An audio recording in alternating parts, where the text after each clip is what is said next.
오늘 함께 나누는 시편 8절에서 11절까지의 내용을 먼저 살펴보게 되면 하나님께서 자신들을 너무나도 잘 인도하시며 보호하셨다라는 내용이 등장하게 됩니다. 그리고 그것을 비유로서 이야기를 하는데요.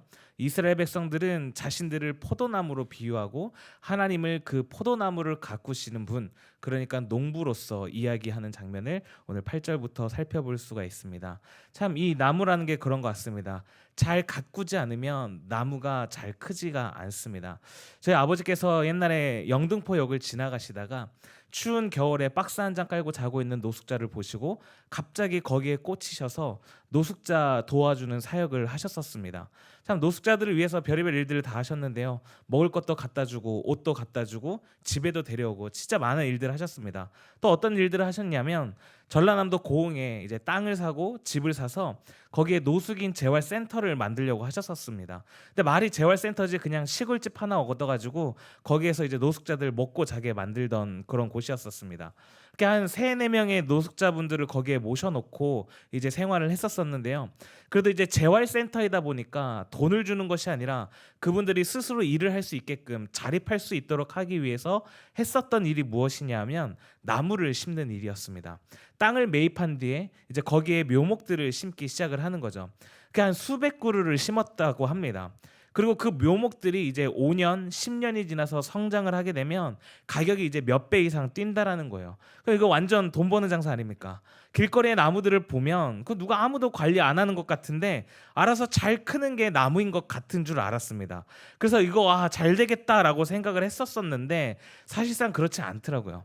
이 노숙자들의 문제가 뭐였냐 하면 아예 일할 의지가 없다라는 겁니다. 일할 의지가 있었으면 이미 일을 해서 돈이 생기고 그 돈으로 노숙을 안 했겠죠. 계속 노숙자로 있었다라는 건 이런 사람들은 그 일을 할 의지 자체가 없다라는 것이었습니다. 그러니까 이 나무들을 잘 돌봤을까요? 전혀 안 돌보는 거예요. 일을 전혀 안 하는 겁니다. 그리고서는 이제 허구한 날 이제 술만 드시는데 나중에 이제 알고 보니까 이동 수단으로 스쿠터를 사주었었는데 그 스쿠터를 팔아서도 술을 드시는 거였습니다. 그러니까는 이 나무들이 제대로 컸을까요? 아무리 손이 덜 간다고 해도 나무가 잘 자랄 리가 없게 되는 거죠. 그래서 결국 공에 있는 집도 처분하고 나무도요. 이게 잘 안 자라다 보니까 아주 그냥 헐값에 처분해 버리는 그런 일이 있었습니다. 이처럼 농부가 나무를 잘 가꾸어야 잘 자라나듯이 이스라엘 백성들은요 자신들이 포도나무고 하나님이 농부이면서 이스라엘 백성들은 그 하나님의 농부 되신 하나님의 은혜를 잘 알고 있었습니다. 하나님이 지켜주셨고 하나님이 인도하셨고 하나님이 함께 하셨기 때문에 자기들이 지금 이 순간까지 올 수 있었다라는 것을 너무나도 잘 알고 있었습니다. 이스라엘 백성들은 자신들 스스로를 포도나무라고 칭하면서 하나님이 자기를 가꾸셨다고 이야기를 합니다. 그래서 애굽에서 자신들을 건져내어서 가나안 땅에 심기는데 그 가나안 땅에 거주하고 있는 민족들을 몰아내고 그곳에 심으시고 가꾸셔서 우리들이 무럭무럭 자라났다라고 이야기를 합니다. 그런데 12절에서 반전이 드러나죠. 12절을 제가 같이 한번 읽어보겠습니다. 시작. 주께서 어찌하여 그 담을 허시사 주님이 가꾸시던 그 손길을 거두셨습니다. 그래서 여기저기서 자기들을 침략해서 포도나무가 성치 않았다고 기록하고 있습니다. 13절에 보게 되면 멧돼지와 들짐승이 그 나무를 상하게 하고 그 열매를 먹는다라고 이야기를 합니다. 이 시편 80편을요 공동체 탄식시라고 부릅니다. 하나님이 어떻게 사랑으로 그 나무를 심으셨는데 하나님이 손수 심으신 그 백성이 지금 망가져 있고 짓밟혀 있는 이 현실 가운데에서 이스라엘 공동체가 탄식하며 하나님께 부르짖고 있는 시라는 것이죠. 이 시편 80편은 단순히 하나님 왜 우리를 안 도와주십니까? 라고 말하는 것이 아닙니다. 이 시편은 언약 백성이 하나님 앞에서 그 무너진 현실을 바라보며 그 현실 뒤에 있는 하나님의 징계를 인식하고 있는 본문입니다. 왜 담이 허물어졌습니까? 하나님이 변덕스러워서가 아닙니다. 하나님이 자기 백성을 사랑스러워하지 않았기 때문이 아닙니다. 오히려 반대로 그 백성된 그들이 하나님을 떠났기 때문입니다. 성경 전체를 놓고 보면 이스라엘의 문제는 늘 똑같습니다. 하나님이 심어주셨는데 그 은혜를 잊어버리는 것이죠. 하나님이 보호하셨는데 그 보호하심을 당연히 여기는 것입니다. 하나님이 언약을 주셨음에도 불구하고 우상을 더 사랑했던 것이죠. 그래서 하나님은 그들에게 징계를 허락하십니다. 우리의 삶도 늘 마찬가지인 것 같습니다. 하나님을 사랑한다고 말하지만 실제로는 하나님이 주시는 그 안전을 사랑하고 하나님이 주시는 형통을 사랑하고 하나님이 주시는 도움을 사랑할 때가 참 많이 있습니다. 그러나 여러분, 신앙은 어떠한 것일까요? 일주일에 한 번 주일에 와서 내 신앙을 확인하고 내 종교를 확인하고 그렇게 내 신앙으로 말미암은 결과들을 확인하는 것이 과연 진짜 신앙일까요? 이스라엘도 알았습니다. 하나님이 우리를 인도하시는구나. 하나님이 우리의 신이시구나. 그래서 안식일을 지켰고요. 여러 규례와 율법들을 지키며 그들의 신앙을 확인했고 종교를 확인하며 하나님을 확인했습니다. 그거면 될 줄 알았어요. 그렇게만 하면 괜찮을 줄 알았습니다. 하나님 안 떠나실 줄 알았어요. 그런데 그게 아니었던 것이죠. 여러분, 신앙은 어디에 있냐 하면 관계성 속에 있다는 것입니다. 오늘 이 하루를 살아가면서 하나님과 어떠한 관계를 유지하며 어떻게 살아가고 있느냐가 훨씬 더 중요하다는 것입니다. 여러분 보십시오. 지금 이스라엘은 하나님과 자신들의 관계를 어떠한 관계라고 생각하고 있느냐? 농부와 포도나무의 관계로 인식하고 있다는 것입니다. 농부는요, 이 포도나무를 위해서 많은 것들을 해줄 수 있습니다. 잘 자라게 하기 위해서 물도 주고요, 거름도 주고요, 때로는 가지도 쳐줍니다. 여러 가지 일들을 해줄 수 있습니다. 그러다 보니까 어떠한 문제가 생기느냐? 우리도 똑같은 것 같습니다. 하나님께 무엇을 바라죠? 내가 잘 자라날 수 있는 그러한 능력들을 바라게 된다는 것입니다. 그래서 하나님의 능력이라고 이야기를 할 때 우리는 어떠한 생각을 하느냐? 못하시는 것을 행하시고 불의한 게 있으면 다 들어엎으시고 하나님의 전지전능한 그 모든 것들을 나타내기를 우리는 바라며 살아간다는 말입니다. 여러분, 제자들도 똑같았죠. 놀라운 그 하나님의 능력, 예수님의 능력이 나타나서 이 세상을 뒤엎을 줄 알았습니다. 그래서 예수님의 그 십자가에도 반전이 있을 줄 알았습니다. 세상은 언제나 늘 힘을 원하고 능력을 원하고 그게 익숙해져 있는 그러한 우리의 삶의 모습을 우리가 너무나도 자주 볼 때가 참 많이 있다라는 것입니다. 여러분, 제가 어느 때 하나님께 배신감을 느꼈는지 아십니까? 여러분, 제가 교회에 빠졌을 것 같습니까? 교회에 빠지는 순간 전 저희 아버지한테 죽습니다. 다른 교회를 다니기라도 하면 거짓말이라도 하고 뭐 한두 번 빠져봤을 텐데 한 번도 빠져본 적이 없습니다. 그런 제가 수십여 년간 다니면서 했던 가장 오래된 기도 제목 중에 하나가 뭔지 아십니까? 집중력입니다. 집중력. 제가 어렸을 때부터 제 어린 초등학교 때부터 생활기록부를 살펴보면 고등학교 때까지 한결같이 뭐라고 적혔냐면 애는 참 착한데 집중력이 좀 떨어진다. 초등학교 때부터 고등학교 때까지 일관되게 참 이런 일들이 참 많이 있었습니다. 그래서 정말 어렸을 때부터 지금까지도 하나님 제발 집중력 좀 달라고 많이 기도하고 있습니다. 그런데 그 집중력 아직도 안 주셨어요. 그래서 설교 준비를 하다 보면 자꾸만 셉니다. 제가 이 설교를 준비하면서 이제 포도나무를 검색을 하는데요. 이스라엘에게 있어서 포도나무는 어떠한 의미인가? 이제 이런 걸 알아보기 위해서 이제 이런저런 자료들을 찾아보고 있었습니다. 사실 이 이스라엘이라는 이 나라 자체가 환경적인 요인 때문에 그 물에 석회질이 많이 섞여 있어서 물을 안 마시고 대신 포도주를 많이 만들어 마시는 그러한 나라입니다. 그래서 이 포도주를 히브리어로 야인이라고 하고 이게 나중에 지금의 이제 와인이 이제 된 거죠. 그런데 이제 옆에 이 와인이랑 관련된 검색어들 중에 돈페리뇽이 뜬 겁니다. 혹시 돈페리뇽이 뭔지 아십니까? 모르실 것 같아서 제가 찾아왔습니다. 샴페인인데요. 가장 샴페인의 대표격 되는 샴페인 중에 하나가 돈페리뇽이에요. 그런데 이 돈페리뇽만 뜬 게 아니라 그 옆에 아르망디 브리냑이라는 또 샴페인이 뜬 겁니다. 그래서 뭔가 싶어서 또 눌러봤는데 샴페인 중에 가장 최고급 샴페인을 아르망디 브리냑이라고 부른다고 합니다. 그런데 그 옆에 또 뭐가 떴느냐? 버닝썬이라는 게 뜨는 겁니다. 그래서 왜 버닝썬이 이게 왜 연관 검색어인가 싶어서 또 눌러봤죠. 알고 봤더니 버닝썬에서 그 아르망디 불인약을 팔았다라는 거예요. 그래서 그거부터 포도나무에서 시작해서 버닝썬 게이트를 제가 다시 한번 샅샅이 뒤져보면서 최근에 승리의 재판 결과까지 뒤져보게 되는 그런 놀라운 일들을 겪는 거죠. 집중력을 아마 천국 가서 주실 모양입니다. 여러분, 저희가 하나님의 능력이라고 이야기를 할 때 자꾸만 이러한 것들로 나타내려고 한다는 것이죠. 어떠한 나에게 부족한 부분들, 나에게 연약한 부분들, 나에게 없는 부분들을 하나님의 능력으로서 채우려고 하는 그러한 우리의 모습들을 우리는 살펴볼 수 있다는 것입니다. 그래서 하나님과의 어떠한 관계를 원하느냐? 농부와 나무의 관계를 원합니다. 하나님이 우리를 이곳에 심으셨으니까, 우리를 이렇게 만들었으니까 하나님의 능력으로 우리를 책임지십시오, 그렇게 이야기를 한다라는 거죠. 우리 19절에 있는 말씀 한번 살펴볼까요? 19절에 있는 말씀 같이 한번 읽어보겠습니다. 시작. 만군의 하나님 여호와여, 우리를 돌이켜 주시고 주의 얼굴의 광채를 우리에게 비추소서, 우리가 구원을 얻으리이다. 이렇게 시편 80편은 하나님을 향하여서 탄식하면서 우리를 구원하여 주시옵소서, 우리의 요청을 들어주시옵소서, 그러면서 끝이 나게 됩니다. 그렇게 포도나무는, 이스라엘 백성들은 버려진 줄로만 알았습니다. 근데 놀라운 일이 일어납니다. 수백 년의 시간이 흐른 뒤에 예수님께서 제자들과 함께 최후의 만찬을 하시고 이야기를 하십니다. 뭐라고 이야기를 하시느냐? 요한복음 15장 5절에 있는 말씀인데요. 같이 한번 읽어보겠습니다. 시작. 나는 포도나무요 너희는 가지라.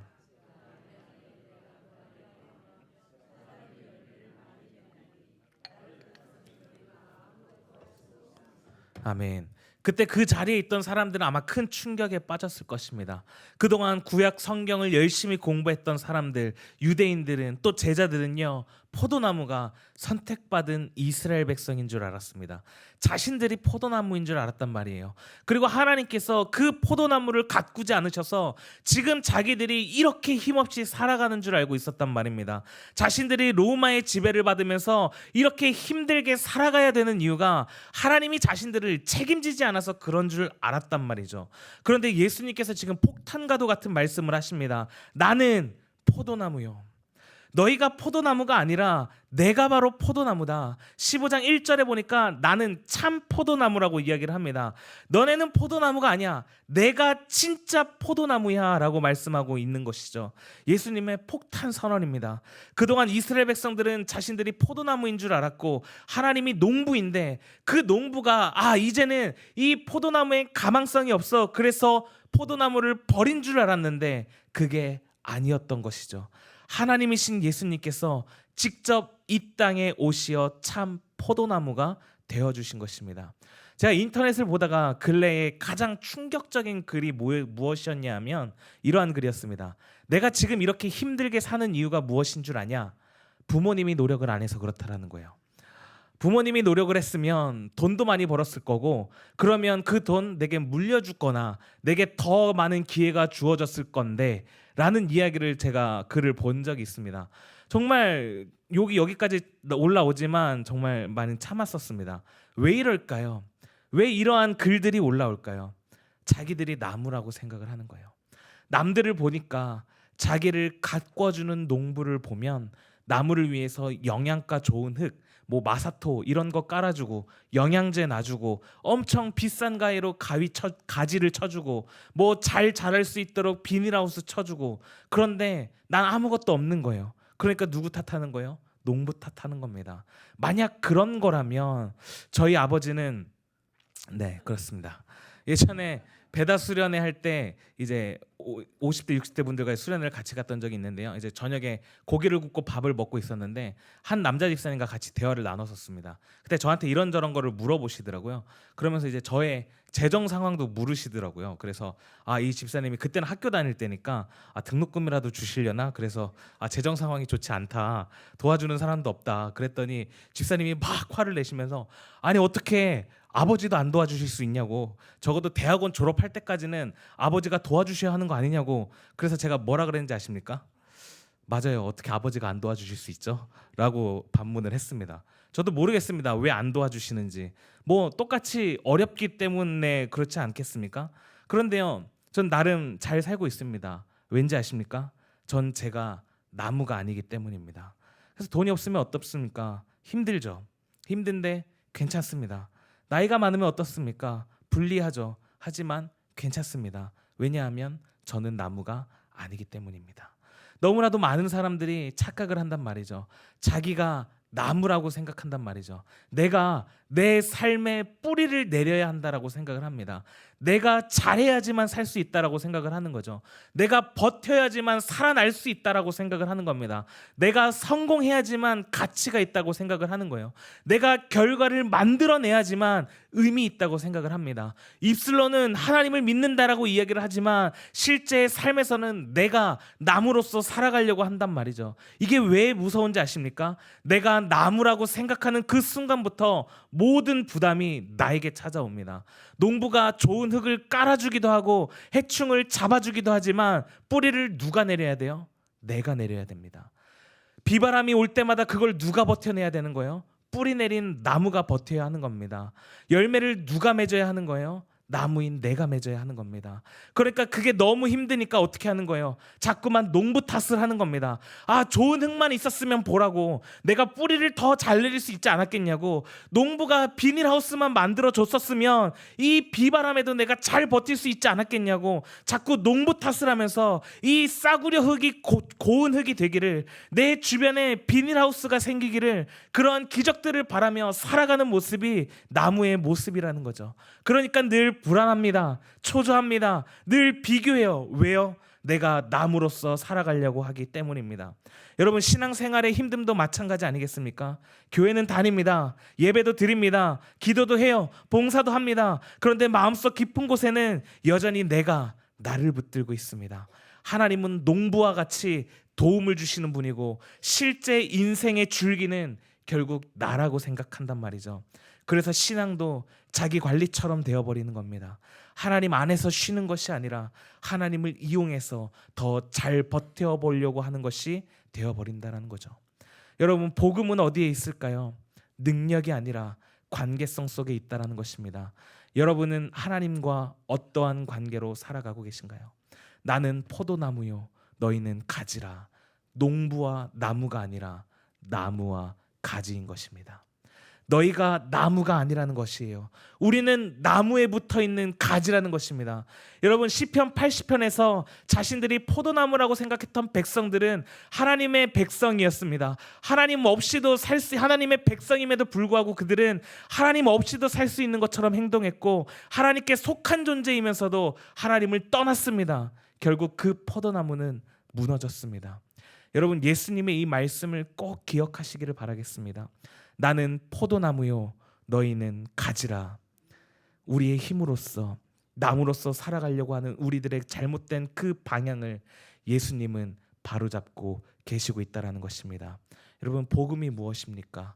내가 더 좋은 포도나무가 되려고 하는 것이 아닙니다. 복음은 참 포도나무이신 예수님께 붙는 것입니다. 복음은 내 존재를 스스로 세우는 것이 아니라 예수님 안에서 내 존재가 세워지는 것입니다. 복음은 내 힘으로 열매를 만들어내는 것이 아니라 그리스도의 생명이 내 안에 꽃 피어나게 되는 것이 복음이라는 것입니다. 우리는 결코 포도나무로서 살아갈 수가 없습니다. 포도나무로서 살아가려고 했던 이스라엘 백성들의 처참한 결과를 보십시오.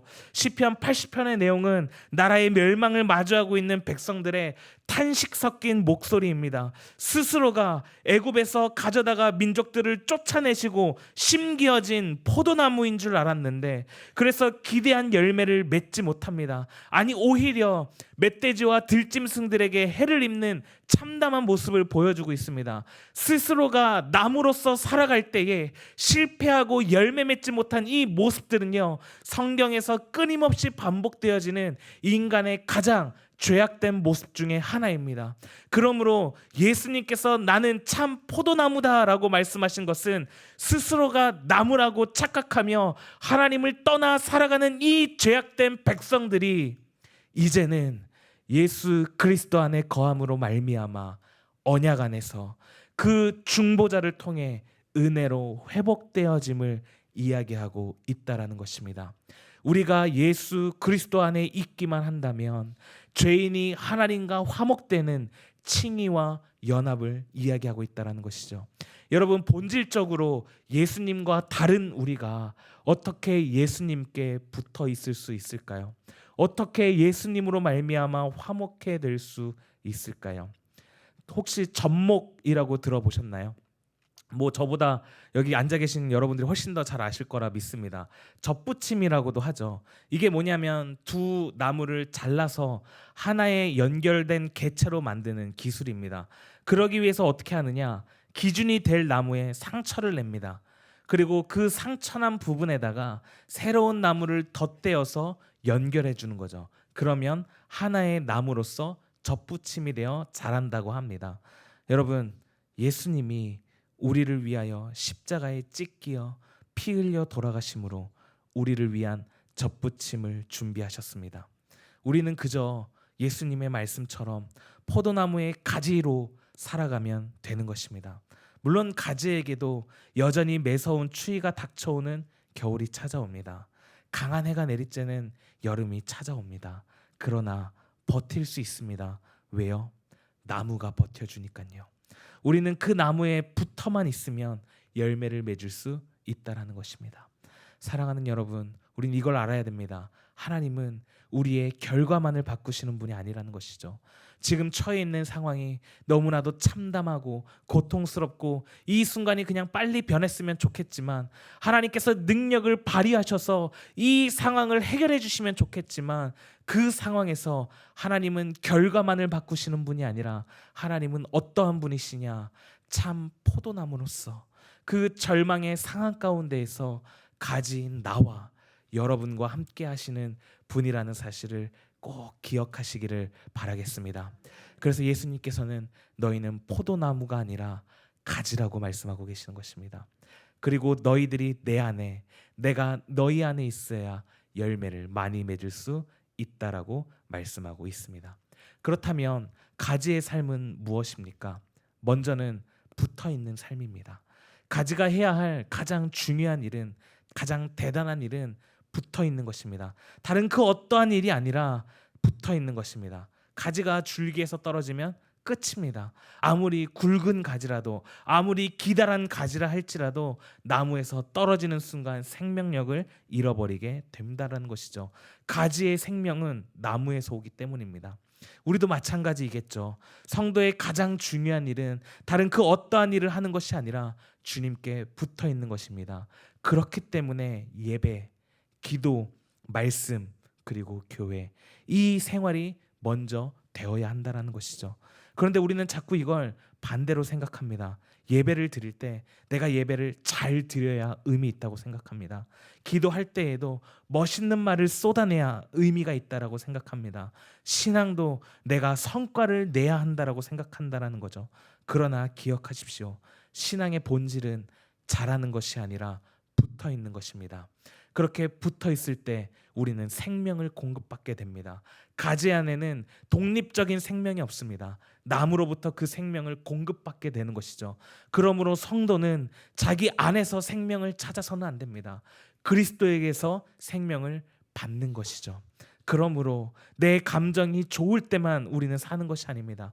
내 상태가 좋을 때만 믿어서도 안 됩니다. 내 컨디션이 좋을 때만 버티는 것이 아니라 성도는 자기 안에서 답을 찾는 사람이 아니라 그리스도에게서 생명을 공급받는 사람이라는 것을 기억하시기를 바라겠습니다. 그렇기 때문에 약해도 살 수 있습니다. 부족해도 살 수 있습니다. 무너질 것 같아도 살 수 있습니다. 왜요? 내가 강한 나무라서가 아니라 참 포도나무에 붙어 있기 때문입니다. 그리고 우리는 주님으로부터 공급받은 그 생명을 가지고 열매를 맺기만 하면 되는 것이라는 것이죠. 말씀을 맺겠습니다. 시편 80편의 비극은 포도나무가 황폐해졌다라는 것입니다. 그러나 요한복음 15장의 복음은 참 포도나무는 예수 그리스도라는 것입니다. 어쩌면 우리는 실패한 나무처럼 살아왔는지도 모르겠습니다. 자꾸 하나님 없이도 살 수 있는 것처럼 행동했습니다.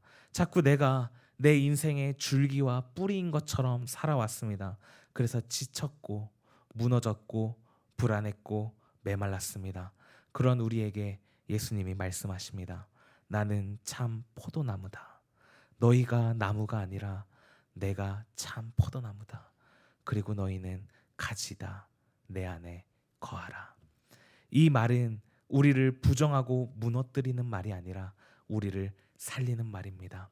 이제 더 이상 내가 내 인생을 책임질 나무가 되려고 애쓰지 마십시오. 주님께 붙으십시오. 참 포도나무이신 예수님께 붙으십시오. 십자가에서 우리를 위해 찢기시고 피 흘리신 그리스도께 붙으십시오. 그때 하나님의 놀라운 열매가 우리 한가람의 모든 성도님들의 삶에 맺혀지게 될 것입니다. 여러분, 우리가 이 수요일 저녁 각자가 다 다른 생각을 가지고 이 자리에 앉아 있겠지만은 딱 한 가지만 구했으면 좋겠습니다. 주님, 우리가 주님께 붙어 있게 하여 주시옵소서. 내가 나무가 되는 것이 아니라 나무이신 우리 주 예수 그리스도께 가지로서 붙어 있게 하여 주시옵소서. 그렇게 간구하며 나아가는 우리 모든 성도님들 되시길 소망합니다. 기도하겠습니다.